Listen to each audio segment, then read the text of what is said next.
Bonjour à tous pour cette nouvelle vidéo.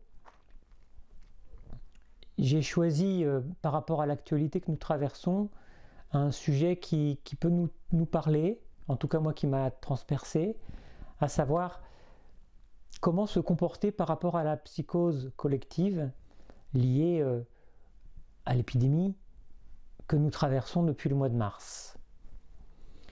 Alors souvent j'ai cru dans ma naïveté que quelqu'un d'intelligent, quelqu'un de savant, d'érudit pouvait éviter la contagion épidémique de la peur.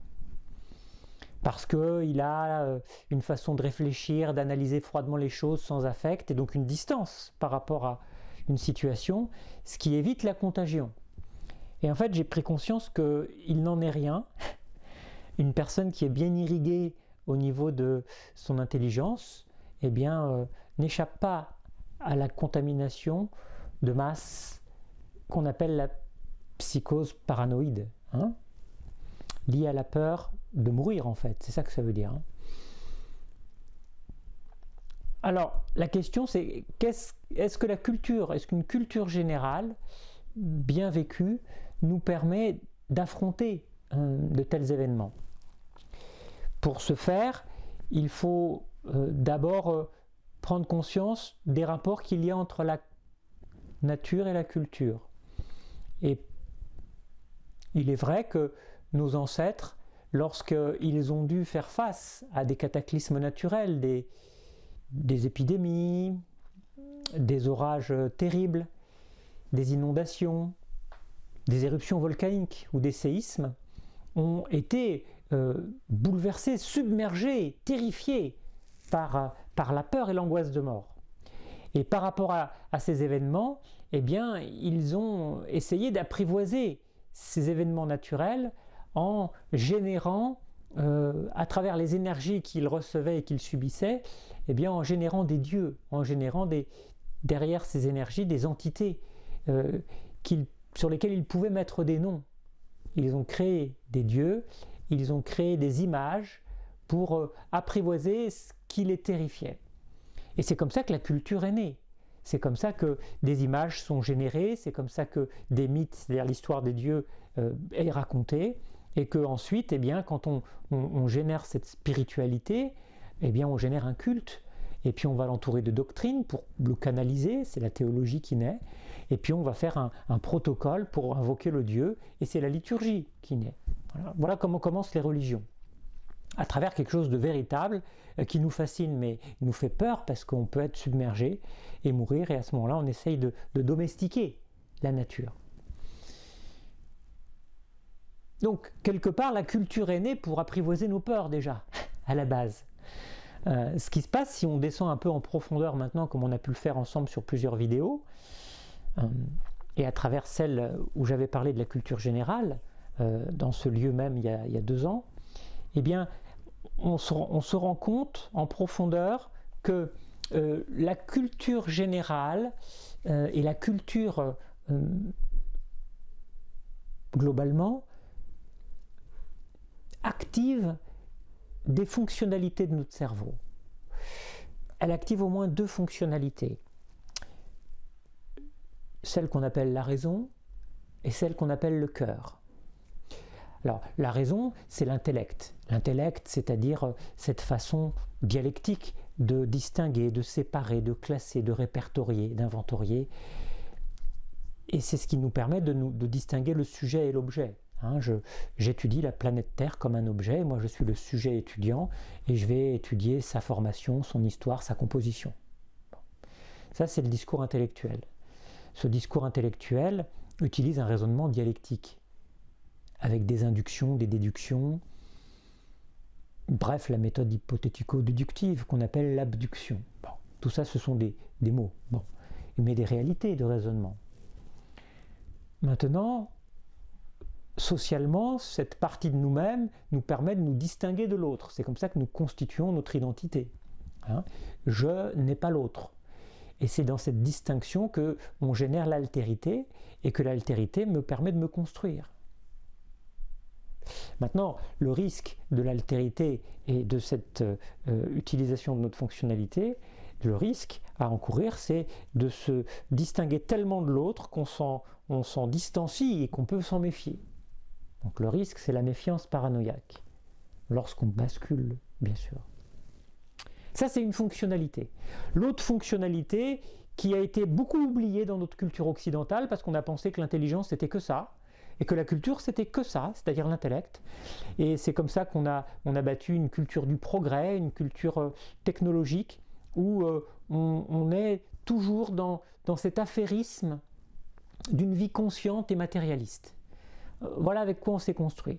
Et on se rend compte aujourd'hui que face à des épidémies comme celle que nous traversons, eh bien, il y a une réaction démesurée de la psyché, de l'âme, de tout un chacun, face à cette contagion. Et ce délire collectif fait qu'on rentre dans une psychose où chacun se méfie de l'autre, où on a peur, et la peur déclenche forcément souvent la violence.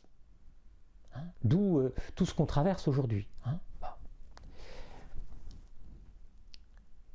Tout ça, ça arrive parce qu'on a oublié une autre partie de nous-mêmes. Cette autre partie de nous-mêmes qu'on n'étudie pas à l'école malheureusement, mais qui fait partie intégrante de la culture chez les anciens, c'est cette fonctionnalité qui fait appel à notre ressenti, à nos émotions, à notre intuition.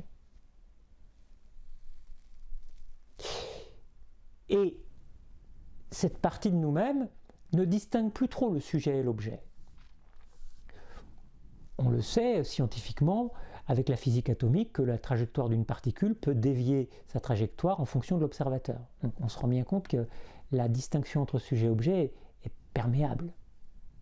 Au niveau social, ce manque de distinction me permet de considérer mon interlocuteur non plus comme l'autre dont je me différencie, mais au contraire comme autrui, avec qui je vais engager un dialogue, une relation, un partenariat. Je me relie à lui. Et on a besoin de ça dans la vie.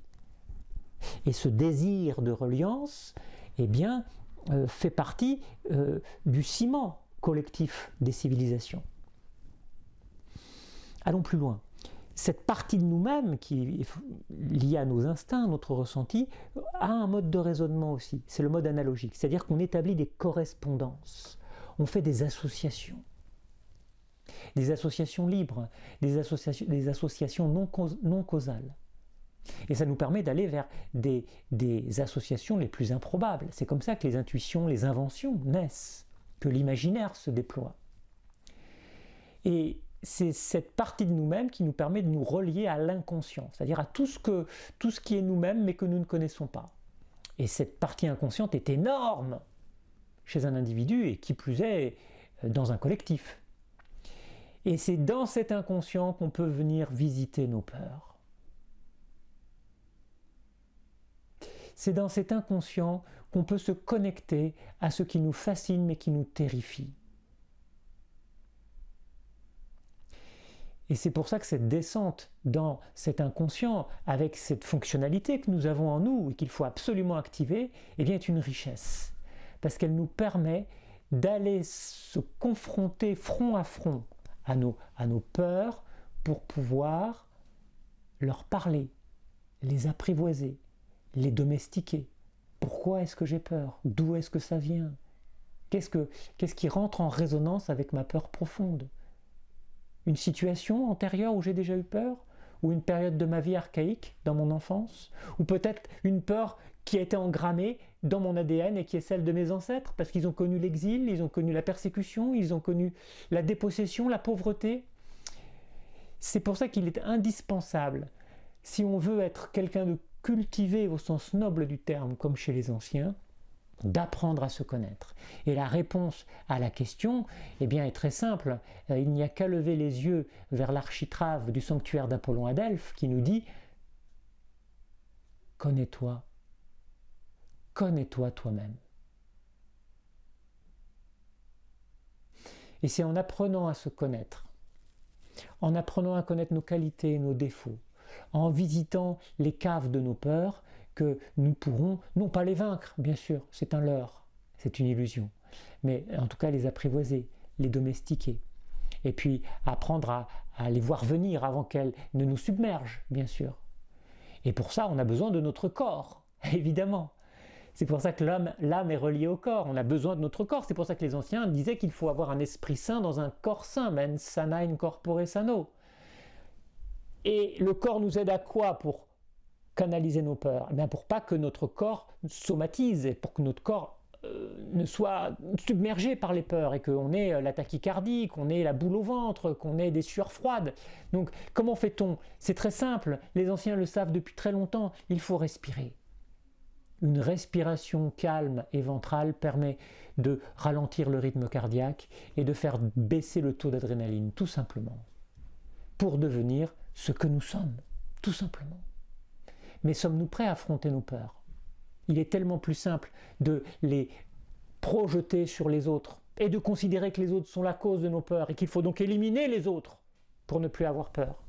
Il est tellement simple de projeter l'ombre sur les autres. Les anciens savaient plus de choses que nous ne pensons et nous avons besoin de revisiter ce passé pour vivre le présent, bien sûr, et pour prendre les bonnes bifurcations. Les fonctionnalités de notre cerveau, et ce sera ma conclusion, eh bien, il y a cette partie de nous-mêmes, l'intellect, qui nous protège des mauvais discours, c'est l'esprit critique, et il y a cette autre partie de nous-mêmes qu'il faut absolument activer, qui nous conduit vers notre guide intérieur, vers cette reliance qui nous permet d'aller plus loin. Et peut-être que nous irons plus loin ensemble en revisitant les profondeurs de ce qui est lié au mythe d'Apollon. Je vous remercie pour votre attention et à bientôt.